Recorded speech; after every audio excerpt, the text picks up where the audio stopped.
Shira uyu uria urathikiririo ni majaji matatu nio George Odunga, John Mativo na Joel Ngugi wambikitwo riu kamiti ya IEBC itigetie thiku 10 cabithie maratathi mau bururi-ini wa Dubai. Kambuni ya Al Ghurair iria irerikana gukorwo meri na andu anene thirikari-ini.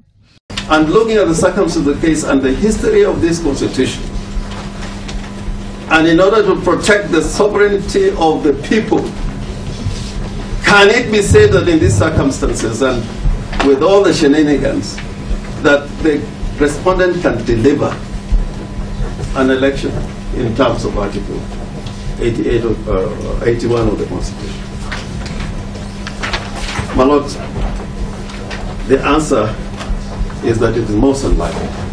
Mawakiri aria maratengerania na shira uyu ni maugite IEBC ni yathire mugaru na watho kuhe kambuni ya Al Ghurair kandarathi iyo kuria maugite mutaratara ucio ndwakinyanirie ikiro na kuga muikariri giti wa kamiti ya ithurano na mihaka ni yathire mugaru na gatiba ya bururi. Cancelling the tender specifically with respect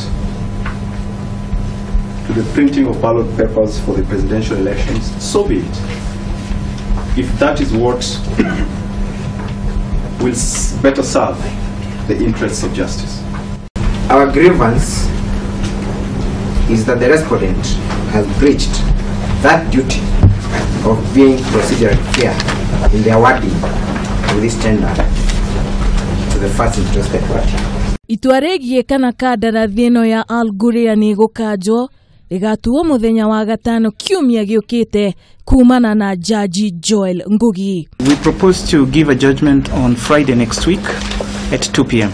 Riu maitho mothe marorereirio kuri majaji aya atatu kuona maumirira ma shira uyu mahota kuharagania mihariririe ya kamiti ya IEBC hari gutabania githurano mweri wa kanana tariki 8.